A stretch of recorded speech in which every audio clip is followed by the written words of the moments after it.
Assalamualaikum warahmatullahi wabarakatuh. Kembali lagi di video pembelajaran matematika.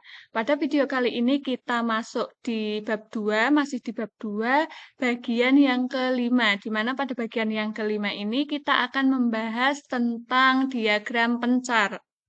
Adapun yang menjadi tujuan pembelajaran pada video kali ini yang pertama, nanti diharapkan kalian dapat mengetahui apa sih pengertian dari diagram pencar, kemudian kita dapat menyusun diagram pencar dari sepasang data, dan yang ketiga, kita dapat menjelaskan hubungan antara dua variabel numerik melalui diagram pencar yang sudah dibuat.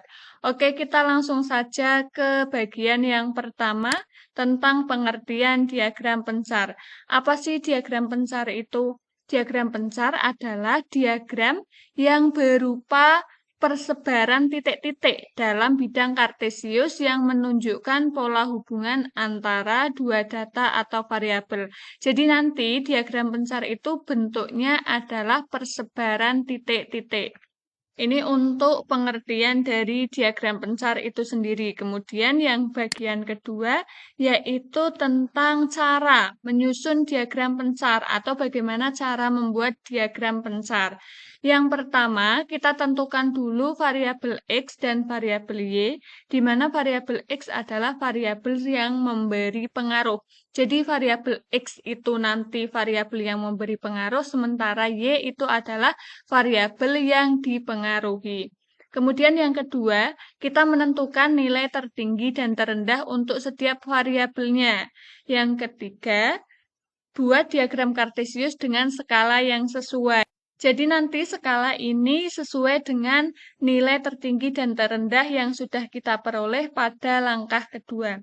Kemudian untuk langkah yang terakhir, sebarkan titik-titik pada diagram sesuai dengan pasangan nilainya. Untuk lebih memahami bagaimana cara menyusun diagram pencar, kita langsung saja ke contoh soalnya.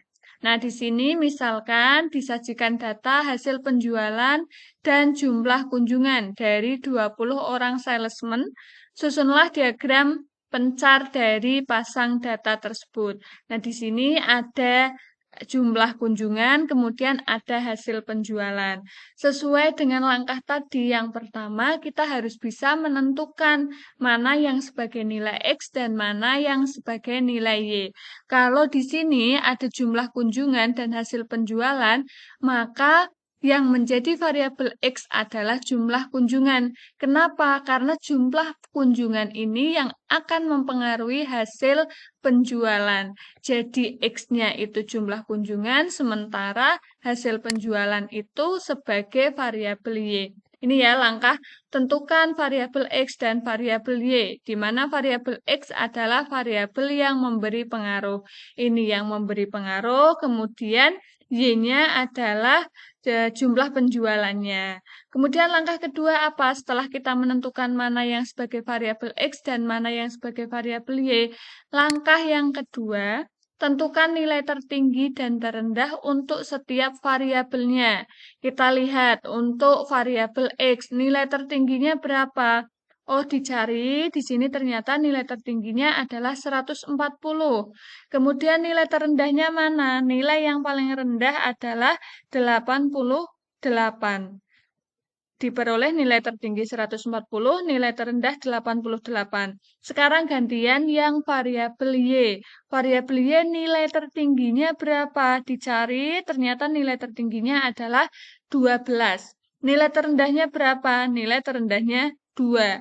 Setelah kita memperoleh nilai tertinggi dan terendah dari masing-masing variabel, kita bisa masuk ke langkah ketiga, yaitu membuat sumbu atau membuat diagram kartesius. Membuat diagram kartesius ini berdasarkan tadi, oh nilai terendah, nilai tertingginya misalkan yang sumbu X 140, maka nanti kita membuat yang garis di sumbu X-nya itu lebih dari 140.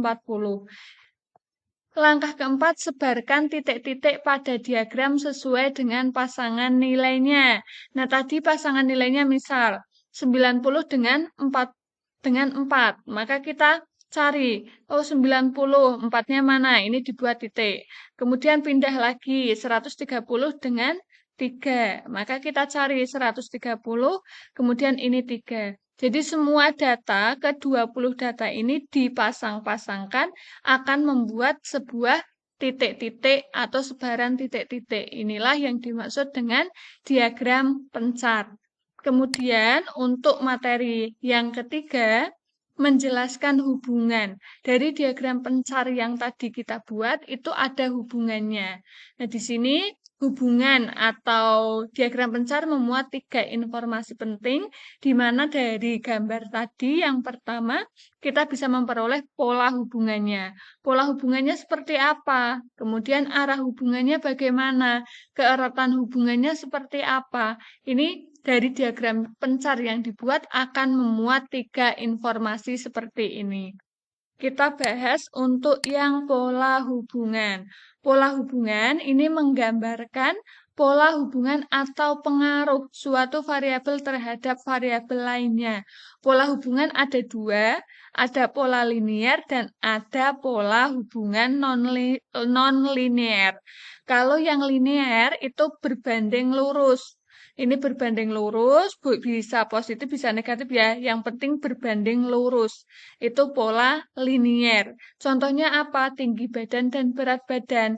Semakin tinggi badan seseorang, maka biasanya berat badannya semakin berat juga, semakin tinggi juga. Nah, ini pola hubungannya. Kalau gambarnya seperti ini, polanya linier.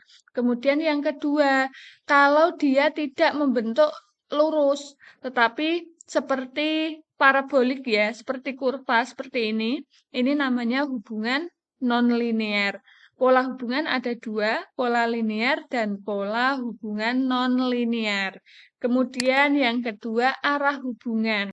Arah hubungan itu bisa arah hubungan positif dan ada arah hubungan negatif. Bagaimana dikatakan arah hubungan positif? Arah hubungan positif adalah nilai variabel Y semakin meningkat seiring dengan peningkatan nilai variabel X. Jadi, kalau variabel X-nya meningkat, maka variabel Y-nya juga meningkat. Ini namanya hubungan yang positif. Sementara kalau hubungan yang negatif, itu variabel Y-nya menurun, maka variabel X-nya juga turun. Itu namanya hubungan yang negatif. Arah hubungan ada dua, hubungan positif dan hubungan negatif. Kemudian untuk yang ketiga itu ada keeratan hubungan. Keeratan hubungan itu yang pertama sangat lemah jika titik-titik yang terbentuk itu menyebar, tersebar tidak membentuk garis lurus. Ini menyebar seperti ini, menyebar bebas, itu keeratan hubungannya sangat lemah. Sementara ketika kita membuat atau ada diagram pencar, kok titik-titiknya menyebar, menyerupai garis lurus, hampir menyerupai garis lurus, itu keeratan hubungannya sangat kuat. Jadi masing-masing ada dua ya. Kalau keeratan hubungan itu ada sangat lemah dan sangat kuat. Sekian video kali ini, semoga bermanfaat. Saya akhiri, wassalamualaikum warahmatullahi wabarakatuh.